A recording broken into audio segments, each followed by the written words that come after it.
Herzlich willkommen bei Channel Welcome. Ich bin hier die neue Praktikantin und möchte euch ein wenig über mich, meinen Werdegang und meine Zukunftsträume erzählen. Das geht am besten in einem kurzen Porträt, das ich dafür erstellt habe.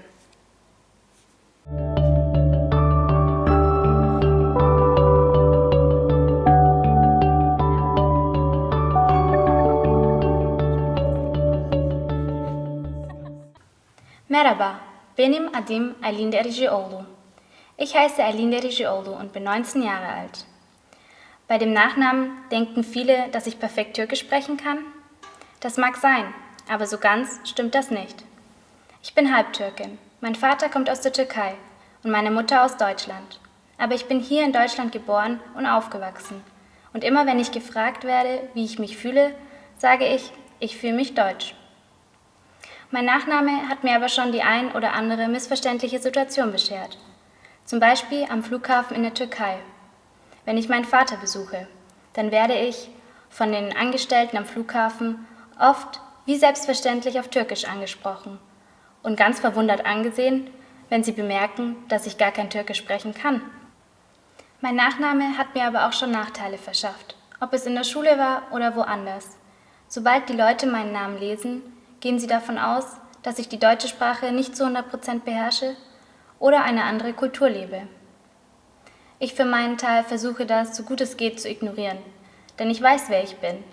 Und wenn andere Leute nicht so weit denken können, dann ist das nicht mein Problem. Aber ärgerlich ist es trotzdem. Mein Vater und meine Mutter heirateten, da war meine Mutter gerade mal so alt wie ich jetzt. Für mich kaum vorstellbar, in diesem Alter schon zu heiraten. In den ersten 3 Jahren ihrer Beziehung verbrachte meine Mutter die meiste Zeit in der Türkei. Sie blieb immer ca. 3 Monate dort und kam dann ab und zu wieder zurück nach Deutschland. Sie lernte die türkische Sprache, ging einkaufen auf dem Bazar und versuchte sich dort ein Leben aufzubauen. Doch irgendwann beschloss sie will wieder zurück nach Deutschland. Und mein Vater kam mit ihr. Sie bauten sich hier ein Leben auf und bekamen 3 Kinder, von denen ich das jüngste bin. Mein Vater hatte einen Kielimladen hier in Augsburg in der Bäckergasse. Als Kind war der Laden mein zweites Zuhause und ich kannte jeden einzelnen Ladenbesitzer der Straße. Und sie wussten ganz genau, wann am Tag ich sie besuchen komme. Ob es der Lotto-Totto-Besitzer war, bei dem ich mir mein tägliches Duplo abholte, oder die Friseure, von denen ich mich täglich hübsch machen habe lassen. Unseren Laden gibt es leider heute nicht mehr. Meine Eltern trennten sich, als ich 9 war, und vor ca. 5 Jahren beschloss mein Vater, wieder zurück in die Türkei zu ziehen. Er fühlte sich hier nicht mehr so wohl und er vermisste seine Heimat. Ich war ihm nie böse deswegen und ich versuche ihn so oft wie möglich zu besuchen. In ein paar Tagen werde ich wieder rüberfliegen und meinen Vater besuchen. Und in der nächsten Sendung erfahrt ihr dann auch mehr über das Leben und das Empfinden meines Vaters, wie er sich in der Türkei fühlt und wie er sich in Deutschland gefühlt hat. Immer wenn ich in der Türkei bin und meine Verwandten besuche, bin ich traurig darüber, nicht Türkisch zu sprechen. Denn ich kann mich kaum mit ihnen unterhalten. Ich weiß nicht, wie es ihnen geht, was sie die letzten Monate gemacht haben. Dann stelle ich mir oft die Frage, wer ich bin und welche Identität ich habe. Ich mag die deutsche Kultur, aber ich mag auch die türkische Gastfreundschaft und das Beisammensitzen abends auf der Terrasse. Ich habe für mich beschlossen, Türkisch zu lernen. Zum einen, um mit meinen Verwandten reden zu können, aber auch, um ein Teil von beiden Ländern zu sein. Jetzt bin ich hier bei Channel Welcome. Dafür gibt es mehrere Gründe. Zum einen mein Migrationshintergrund und zum anderen habe ich mich an einer Filmhochschule beworben, wofür ich allerdings einen 2-minütigen Film über mich selber brauchte. Mir fehlte aber die Möglichkeit, meinen Film professionell zu schneiden. Also beschlossen Channel Welcome und ich, zusammenzuarbeiten. Ich machte den einen oder anderen Beitrag und dafür konnte ich meinen Film hier fertigstellen. Daraufhin beschloss ich, warum mache ich nicht gleich ein Praktikum hier? Und heute freue ich mich, euch da draußen durch die Sendung führen zu können.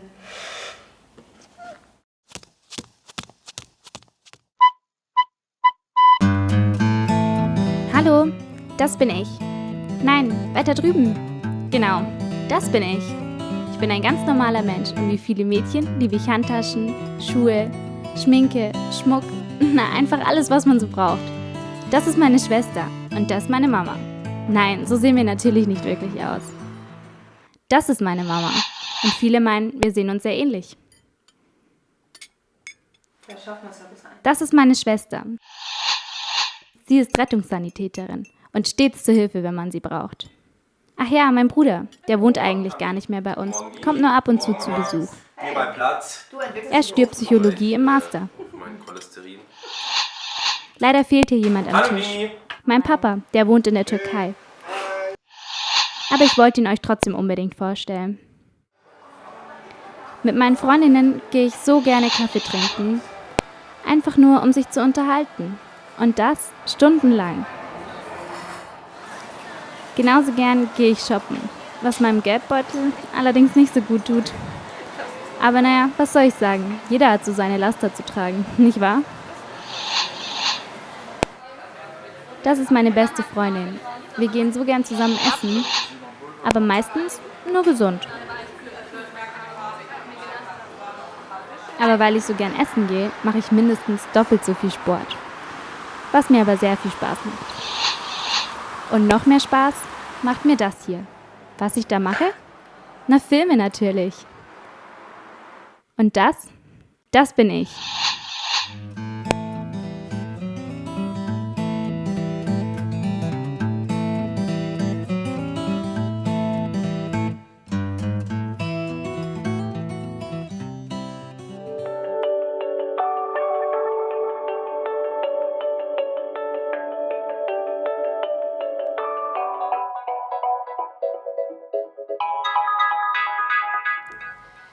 Geschmacklos und peinlich.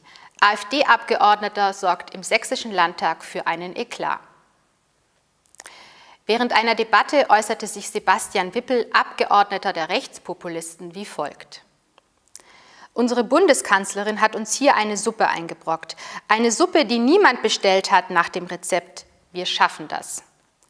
Und nun haben wir die Quittung bekommen, jetzt auch in Deutschland, erstmalig mit den Anschlägen in Bayern und Baden-Württemberg. Daraufhin folgte der kaum vorstellbare Satz: Leider hat es nicht die Verantwortlichen dieser Politik getroffen. Die Linke sprach von einem Mordaufruf. Grünen-Politiker Valentin Lippmann sagte: Ich hätte nicht geglaubt, dass man das im 21. Jahrhundert in einem demokratischen Staat ernsthaft in einem Parlament erzählen könnte. Wippel, der auch Polizeikommissar ist, entschuldigte seine Geschmacklosigkeit anschließend als Ausrutscher. CSU-Generalsekretär über Flüchtlinge. Der CSU-Politiker Andreas Scheuer äußerte sich im September gegenüber dem Regensburger Presseclub wie folgt: Das Schlimmste ist ein Fußballspielender, ministrierender Sengalese. Der ist 3 Jahre in Deutschland als Wirtschaftsflüchtling, den kriegen wir nie wieder los. Der Generalsekretär der Christlich-Sozialen Union meinte damit abgelehnte Asylbewerber, die in Deutschland aber gut integriert sind. Mehr dazu im Kommentar dieser Sendung. Flüchtlinge in Deutschland oft überqualifiziert. Flüchtlinge sind in Deutschland schlechter integriert als in anderen EU-Ländern. Sie sind meist gut ausgebildet und arbeiten trotzdem in Jobs für Geringqualifizierte. Demnach beträgt der Anteil überqualifizierter Flüchtlinge in Deutschland schätzungsweise 71%, im EU-Durchschnitt sind es hingegen 60%. Eine OECD-Studie nennt dafür Gründe. Nur 9% der Flüchtlinge mit einer Aufenthaltsdauer von weniger als 10 Jahren hatten fortgeschrittene Deutschkenntnisse. In Spanien, wo die meisten Flüchtlinge aus Lateinamerika stammen, waren es hingegen 98%. Nach mehr als 10 Jahren Aufenthaltsdauer in Deutschland hatte jedoch ebenso wie in der EU jeder Zweite fortgeschrittene Sprachkenntnisse. Hilfreich für die Integration in den Arbeitsmarkt ist der Studie zufolge auch der Erwerb der Staatsbürgerschaft. Im Schnitt waren nach 10 Jahren 61% der Flüchtlinge in der EU eingebürgert. In Deutschland waren es hingegen nur gut 40%. Damit ist Deutschland der Studie zufolge die einzig große Ausnahme unter den Hauptaufnahmeländern. Wenn die CSU das Grundgesetz ernst nimmt, dann kann sie keine Obergrenze verlangen. Das lässt das Asylrecht nicht zu und das Asylrecht muss bleiben, wie es ist, sagte Kardinal Rainer Wölki, Erzbischof von Köln, weiter. Daher muss die unsinnige Diskussion über Obergrenzen aufhören. Mit den von CSU-Chef Horst Seehofer vorgetragenen Forderungen nach Obergrenzen für Flüchtlinge und einer Bevorzugung von Einwanderern aus dem christlich-abendländischen Kulturkreis trage die Partei zu noch größerer Polarisierung bei und betreibe das Geschäft der Rechtspopulisten der AfD, so der römisch-katholische Theologe. Auch der ehemalige CDU-Generalsekretär Heiner Geißler sieht das ähnlich. Die CSU sei auf der falschen Seite der Geschichte. Mit ihren Attacken auf die Kanzlerin gefährde sie die Existenz der Union und stärke die AfD. Heiner Geißler äußerte sich gegenüber der Passauer Neuen Presse wie folgt: Die CSU hat ihre eigene Ideologie aus Nationalismus und Abschottung gegenüber Fremden entwickelt. Sie ist wie die AfD eine regionale Schmalspurpartei. Im Umgang mit Migranten fordert die Karlsruher Soziologin Annette Treibel, Integrationskurse nicht auf Zuwanderer zu beschränken. Das Motto muss lauten: Integrationskurse für alle, sagte Treibel bei einer Fachtagung in Rostock. Einwanderung sei ein wichtiges Element moderner Gesellschaften, betonte die Soziologin. Integration ist keine Kuschelveranstaltung. Konflikte gehören dazu, aber nicht auf dem Erregungslevel der letzten Monate. Selbst nach mehreren Jahrzehnten, in denen Deutschland quasi ein Einwanderungsland war, gäbe es bei Einheimischen immer noch teils erhebliche Defizite. Zu viele Deutsche würden sich ohne jede Not gegenüber den aktuellen Veränderungen verschließen. Dass etwa Leute mit dunkler Hautfarbe auch Deutsch mit kräftiger Dialektfärbung sprechen können, ist bei vielen alten Deutschen noch nicht angekommen, kritisierte Treibel. Da passt die Kategorie Ausländer einfach nicht mehr.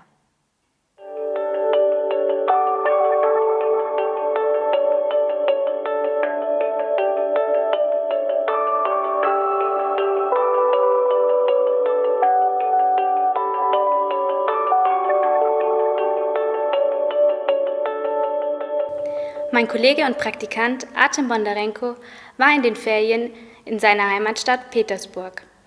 Und natürlich wollten wir etwas über seine Reise wissen. So, jetzt kannst du machen, was du willst. So, Kamera läuft. Ich würde natürlich ganz gern.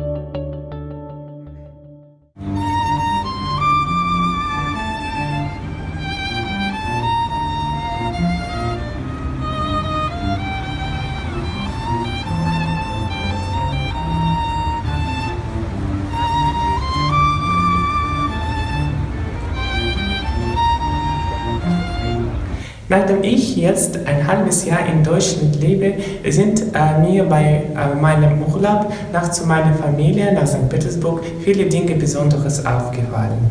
In deutschen Städten gibt es viel mehr Natur als in russischen Städten. Deswegen Luft dort viel schlechter als in Deutschland. Das finde ich voll schade. Aber ich finde, das ist ganz typisch für große Städte. Die Verkehrssituation hat mich ganz nervös gemacht. Die Leute brauchen mehr Zeit, zum Beispiel zur Arbeit fahren, 1 oder 2 Stunden insgesamt. Aber die öffentlichen Verkehrsmittel sind viel günstiger als in Deutschland. Generell glaube ich, dass man in Deutschland keine so lange Wege zur Arbeit hat. Mir ist der starke und laute Verkehr besonders aufgefallen. Hier in Augsburg ist es viel ruhiger und gibt es weniger Staus. Im Vergleich mit Russland sind die Preise in Deutschland fast immer viel günstiger. Zum Beispiel für einmal einkaufen braucht man ungefähr 20 Euro pro Person, aber in Russland ist es 50 Euro pro Person. Die Leute, die im Land wohnen, die haben kaum Möglichkeiten, ihr Leben zu verändern, deswegen sie sind ganz arm. Aus diesem Grund möchte ich sagen, dass die Leben in deutschen Dörfern sehr unterschiedlich wie Leben in einem russischen Dorf ist. Aber bei dem Leben in großen Städten gibt es kaum Unterschied. Wenn man als Tourist nach Russland kommt, dann hat man Sprachprobleme, weil die Leute, die älter als 40 Jahre alt, sie meistens kein Englisch sprechen und deswegen werden sie gleich nervös, wenn man sie anspricht. In fast jeder russischen Stadt gibt es auch hochwertige Gourmetküche.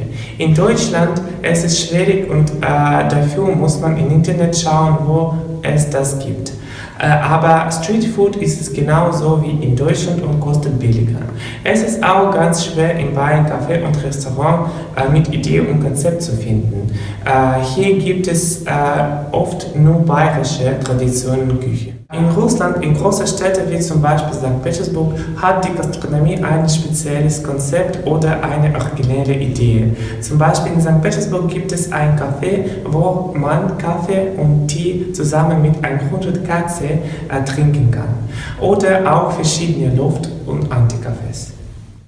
Antikaffee ist ein Trend, der aus Russland nach Europa kommt, eine neue Art von dem Kaffeehaus. Statt für den Kaffee wird für die im sogenannten Antikaffee verbrachte Zeit bezahlt, egal ob oder was konsumiert wurde. Jeder Kunde bekommt einen Wecker, der seinen eigenen Namen hat, zum Beispiel Rasputin oder Puschkin oder Anna Karenina oder Dostojewski. In Moskau gibt es sehr viele Schickimicki-Angebote, die sehr viel kosten, wo man nicht ohne Anzüge oder Kleidung unter 10.000 Euro zu dritt bekommt. St. Petersburg ist gegenüber Moskau mehr ein Künstlerstadt, fast wie Hamburg. Dort fahren die Leute noch mit über 40 Jahre alt auf dem Roller und Skateboard, aber die Stadt sind nicht geeignet und das finde ich unbequem. Zum Schluss möchte ich auch sagen, dass mir aufgefallen, dass in St. Petersburg oder Moskau Mode und Street Fashion eine große Bedeutung hat als in Deutschland.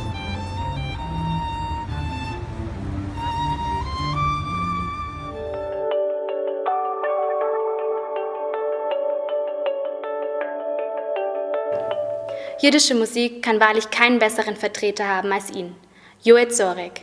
Das empfand auch die Jury bei der Preisverleihung beim Jüdischen Musikfestival in Amsterdam. Der Preis gehörte ihm und auch seiner Oma Sima, der er eine ganze CD widmete. Die Frau, die weiter sang, als die Nazis sie ins Konzentrationslager verschleppten.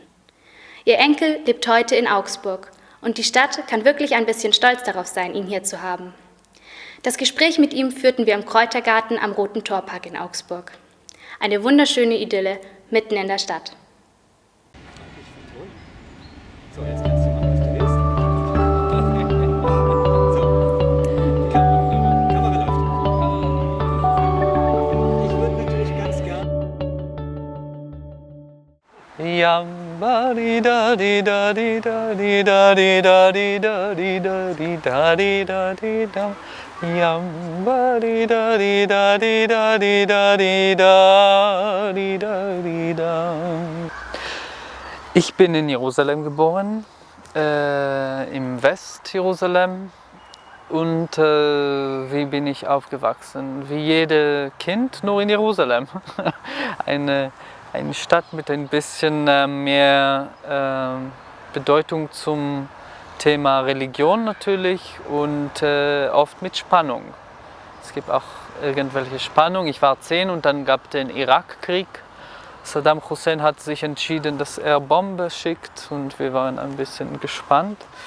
Und natürlich den Bus, den ich jeden Tag zur Schule genommen habe, hat auch mal explodiert. Und das ist immer peinlich, natürlich, ein bisschen peinlich. Ich bin Jude genauso wie jeder andere, der mit Bart oder Schwarze oder was immer. Und wir teilen die Tradition, wir teilen die Wurzel. Die arabische Länder und Israel sind beide Semiten. Ja, wir sind eigentlich alle Semiten. Deswegen macht es einmal auch witzig, wenn Leute sagen in Deutschland, dass die Muslime sind Antisemiten. Und das existiert nicht, bedeutet nur, was die davon wissen.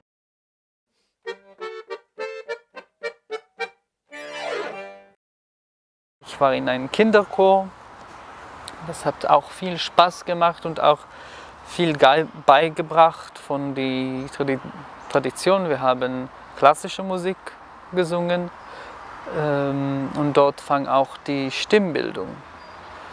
Und mit den Stimmbildungen kannte ich auch Leute, die das machen. Zum Beispiel meine Gesangslehrerin, die war bayerisch, Zilla Großmeier. Sie ist nach Jerusalem nach dem Krieg gekommen und sie war einfach eine Sängerin, hat sogar in dem Salzburg-Festival oft, also mehrmals gesungen und dann lebte in Jerusalem und war meine Gesangslehrerin.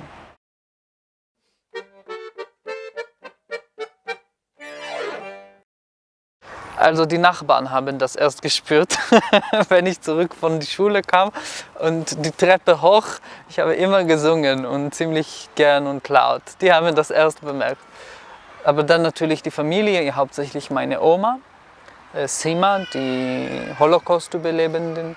Und sie hat die hat das gespürt und erst unterstützt. Und dadurch dann Klavierstunden und so weiter. Davon kam diese musikalische Bereicherung. Natürlich, jedes Kind muss ein Instrument spielen. Ja? Das ist in der jüdischen Tradition, das ist ein Built-in. Ja? Jeder geht und probiert mal ein Instrument. Natürlich, das habe ich auch gemacht. Und es gibt die, wo das klebt und es gibt die, wo das geht nicht. Ich habe mich aber entschieden, dass ich unbedingt ein Musiker werde in Berlin, wenn ich 12 Jahre war. Ich war 13 Jahre. Ich war 13 Jahre und ich war mit dem Chor in Berlin. Wir haben mit den Berliner Philharmonikern gesungen. Ich habe eine große Solo gesungen. Und am dritten Abend, die haben uns erlaubt, dass wir im Saal bleiben für die zweite Hälfte. Und wir hören Marai Peraya, übrigens auch Jude, Abbado und die Philharmoniker. Dritte Konzerto von Beethoven, die ich 10 Jahre später selber gespielt habe. Und an dem Moment habe ich gesagt, das will ich machen. Unbedingt. Musiker, Sänger, das ist meine Liebe. Und als der Rebbe lacht, lachen alle Chassidim, lachen alle Chassidim, ha ha ha ha ha, ha ha ha ha ha, lachen alle Chassidim, ha ha ha ha ha, ha ha ha ha, lachen alle Chassidim.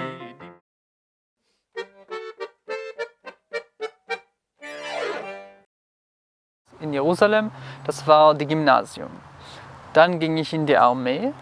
Das war auch nicht so eine ganz erfolgreiche Geschichte, weil ich passte überhaupt nicht drin. Dann war ich, nach 10 Monaten habe ich gesagt, jetzt Schluss und bin rausgegangen. Und dann wieder zur Musik und in Jerusalem in die Akademie studiert. Dort war ich, bis ich so 24 war, habe ich Klavier und Gesang studiert.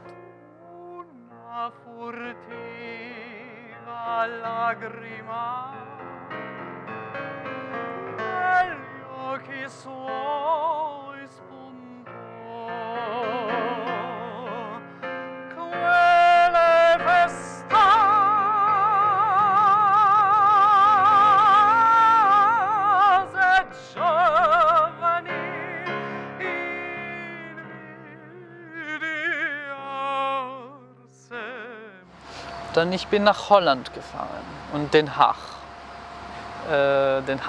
Ja. Und dort studiert, 3 Jahre. Und dann war ich fertig dort. Dann dachte ich, okay, gehen wir nach Italien, schönes Land. Und ich war dort 2 Jahre. Leider in Italien die Möglichkeiten für einen Musiker sind nicht groß. Und deswegen habe ich mich entschieden, ich gehe nach Deutschland.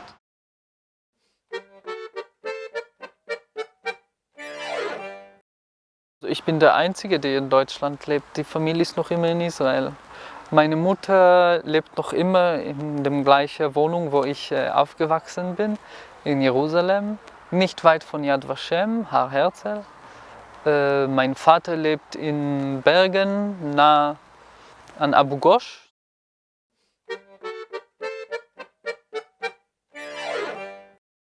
Als Kind, man kommt in Deutschland und sieht, das ist eine ganz normale Stadt.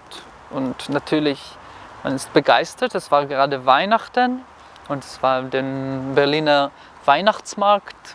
Das war so schön und wunderbar und wir haben das genossen. Man spürt von Zeit zu Zeit auch den Krieg. Ich erinnere mich noch immer, dass ich war so beeindruckt von dieser Kirche, die bombardierte Kirche in Berlin. Und dann ich dachte, oh, das war der Krieg. Und dann dachte ich auch ein bisschen, die haben das auch verdient, muss ich sagen. Und ich dachte, es ist auch schön, dass es noch immer so ist. Weil die Leute erinnern sich, etwas hier gab. Ja, so ist das. Also die Geschichte ist da, aber wir leben hier, jetzt. Und ich freue mich, dass ich hier lebe, dass ich hier Freunde habe, dass ich kann Brücke bauen, dass ich habe gute Freunde, deutsche Freunde. Ich fühle mich wohl in Augsburg und in Deutschland.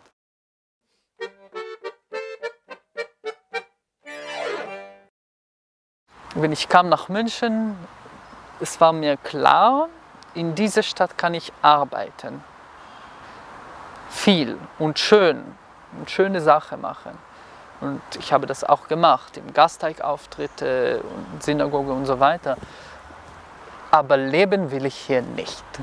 Ich finde, dass München hat so eine sehr starke Struktur, die für einen neuen Künstler und Zuwanderer ist nicht ganz höflich. Ja, es ist nicht einfach.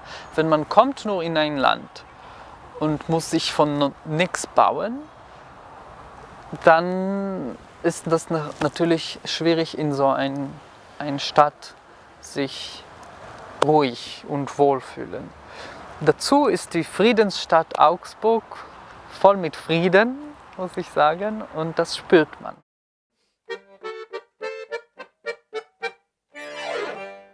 Ich fahre in ein altes Musikfestival und ich singe Dowland und Monteverdi, solche Musik. Das ist alles wunderbar. Aber ich glaube, die ganzen Bereiche, und das hat auch meine Oma schon vorher gedacht, ja, das war alles ein gut geplantes Programm. Ich habe die Schubert gelernt und ich habe die klassische Basis. Aber meine Stärke, wo ich meine Persönlichkeit Maximum bringen kann, wo ich das Maximum weitergeben kann, ist bei der Jiddisch und jüdische Musik.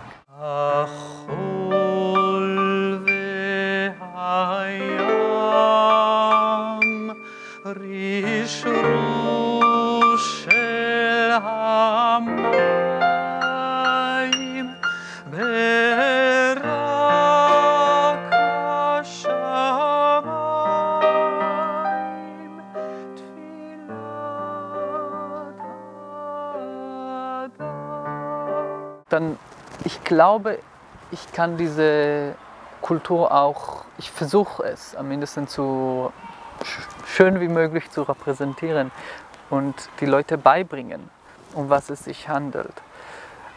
Ich finde, es gibt viele Leute, die können Mozart wunderbar singen. Man braucht mich nicht dafür.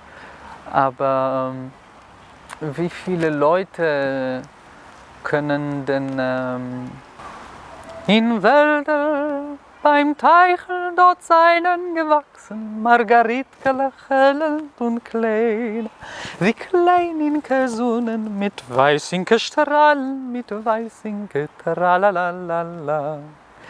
So etwas gibt es wenige Leute, die gerade in Augsburg heutzutage in der Stunde singen können. Aber es gibt mehrere, die können, dies Bildnis ist bezaubernd schön, dafür braucht man mich nicht so sehr. Und deswegen, ich freue mich sehr, dass ich das machen kann.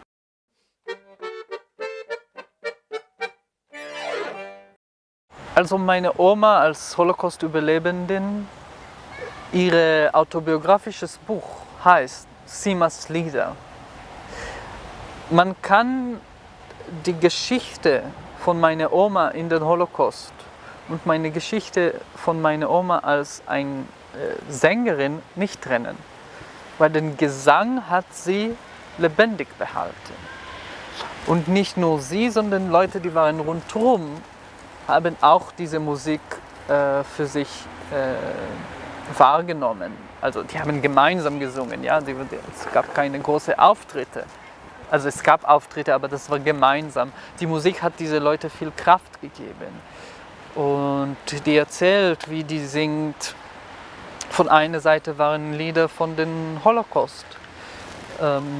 Eine ist Ponar über den Wald, das Schlachtfeld, neben ihrer Geburtsstadt, Vilna. Stille, Stille, lo mir schweigen, worin wachsen du? Oben See verpflanzt die Sonne, grünen See zum Blau. Sphären wegen zu Ponar zu, es führt kein Weg zurück. Ist der Tate wo verschwunden und mit ihm das Glück. Ich glaube, der Holocaust lebt noch immer in mir. Mit den Filmen, mit den Geschichten. Meine Oma hat nicht die schreckliche Geschichte direkt erzählt, ja? Also es war nicht, der Mann hat mich so genommen und so gemacht und ich habe meine Mutter gesehen, wie sie brennt, solche Sachen, die wirklich passierten, ja? Aber das war nicht so stark, weil sie wusste, er ist ein Enkelkind, er ist jünger.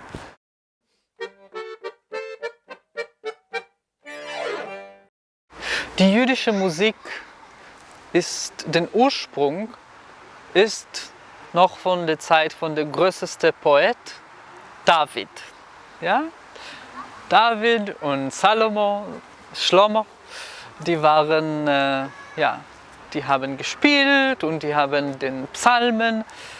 Und ich glaube, das ist wirklich, man hat so eine Verbindung, man hat so etwas. Und man sieht in die Synagoge Musik, wäre es für Beispiel, was wird in Yom Kippur gesungen, Tag der Versöhnung. So Kol nidrei vesarei ushluei vecharamei und so weiter. Das alles ist den Ursprung von dieser Musik. Wenn man spricht über David, dann treffen alle drei große Religionen. Ja? Also, der gehört uns allen. Die Welt an alte Kasche, bam, fragt die Welt an alte Kasche. Bam. Entfernt man, tradididiram, oi, oi, tradididiram. Und als man will, kann man nur sagen, ja, bibam. Bleibt noch wieder die alte Kasche.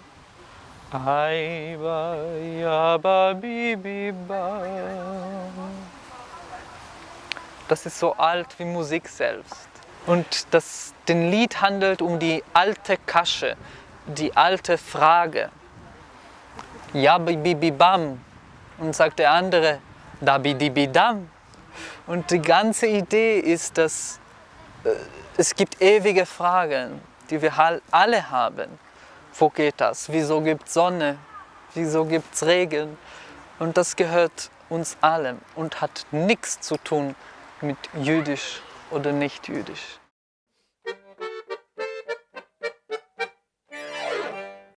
Musik ist in der Lage, Menschen zu verbinden, Menschen von verschiedenen Kulturen.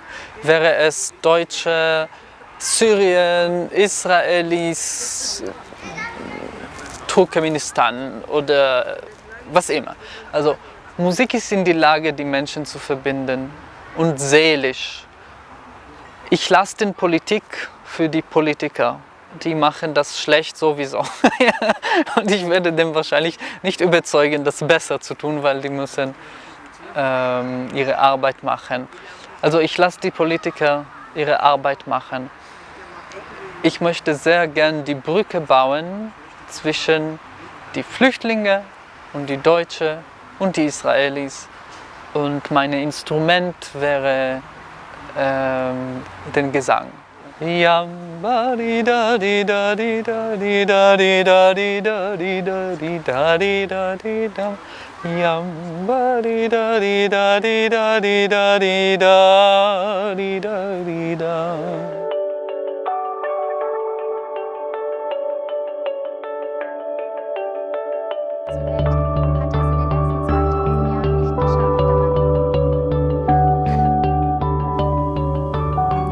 Obwohl der Mensch sich gerne für das intelligenteste, ja sogar für das einzige Lebewesen im Universum hält, hat er es in den letzten 2000 Jahren nicht geschafft, diesen Planeten zu befrieden. Dazu gekommen ist, dass er seit kurzem auch noch daran arbeitet, nicht nur sich und andere Lebewesen zu vernichten, sondern auch den ganzen Planeten. Was für Ressourcen, was für ein Kapital an Kräften verschleudern wir sinnlos und mit was für banalen Dingen beschäftigen wir uns? Politiker hetzen uns auf. Der eine labert was von fußballspielenden Ministranten, die, obwohl richtige Religion, auch nicht hierher gehören sollen. Und legt dabei noch größten Wert auf exakte Wiedergabe seines wertvollen Beitrags. Die andere fabuliert mit dem rassistischen, von den Nazis eingesetzten Begriff völkisch, den sie wieder salonfähig machen will. Und eine weitere Politikerin greift ebenfalls in die alte Nazisprache und spricht von Umvolkung. Was sie meint, ist klar. Für sie gibt es hier zu viele Ausländer, die unsere edle Rasse zerstören. Ja, Recht sein ist wieder in. Auch im gut bezahlten Bundestag. In den ersten 9 Monaten des Jahres 2016 wurden mehr als 1800 politisch motivierte Straftaten gegen Asylbewerber und Flüchtlinge registriert. Neonazis und Asylgegner legten in der Zeit bereits 80 Mal Feuer. Die Polizei zählte 7 Tötungsdelikte. Aber trotz der massiven Zunahme rechter Gewalt stufen die Behörden nur 20 Rechtsextremisten als Gefährder ein. In einem Punkt haben alle recht. Wir brauchen eine Alternative. Eine Alternative zu solchen Politikern. Aber auch eine Alternative zu korrupten Bankern und Managern, die betrügen und noch Boni dafür verlangen, statt eingesperrt zu werden. Eine Alternative zu Funktionären, denen es nur darum geht, ihren Reichtum zu vermehren und durch Steueroasen möglichst nichts abgeben zu müssen. Wir brauchen eine Alternative zu Heckler und Koch, MTU, Deal Defense, Kraus Maffei, die aus eigensten Interessen an einer Befriedung von kriegerischen Konfliktherden gar kein Interesse haben. Sie verdienen Milliarden in Syrien und Jemen und die Menschen sind ihnen egal. Wir brauchen eine Alternative zu diesem unmenschlichen, ich-bezogenen, materialistischen Denken. Der Right Livelihood Award, der sogenannte Alternative Nobelpreis, zeigt eine Alternative für die ganze Welt. Danke an die regierungskritische türkische Zeitung Cumhuriyet. Sie wird für ihren unerschrockenen, investigativen Journalismus und ihr bedingungsloses Bekenntnis zur Meinungsfreiheit trotz Unterdrückung, Zensur, Gefängnis und Morddrohungen ausgezeichnet. Das schrieb die Stiftung in ihrer Begründung. Zu einer Zeit, in der die Meinungsfreiheit in der Türkei zunehmend bedroht ist, beweist die Cumhuriyet, dass die Stimme der Demokratie nicht zum Schweigen gebracht werden kann. Danke an die Hilfsorganisation Syria Civil Defense. Für ihr Engagement bei der Rettung von Zivilisten im syrischen Bürgerkrieg ist die Organisation Weißhelme mit dem alternativen Nobelpreis ausgezeichnet worden. Danke an die ägyptische Menschenrechtlerin Mohsen Hassan und ihre Organisation Nasra. Sie bekommen den Preis für ihren Einsatz für die Gleichstellung und die Rechte von Frauen unter Umständen von anhaltender Gewalt, Missbrauch und Diskriminierung, die sich zudem erfolgreich für die Aufnahme der Frauenrechte in die ägyptische Verfassung eingesetzt hat. Danke an Svetlana Ganushkina. Die 74-jährige Menschenrechtsaktivistin hat seit 1990 mehr als 50.000 Migranten, Flüchtlinge und Binnenvertriebenen in Russland kostenlos rechtliche Unterstützung, humanitäre Hilfe und Bildungsangebote zukommen lassen. Danke an die Stiftung Right Livelihood Award Foundation, die jährlich diesen Preis für die Gestaltung einer besseren Welt vergibt.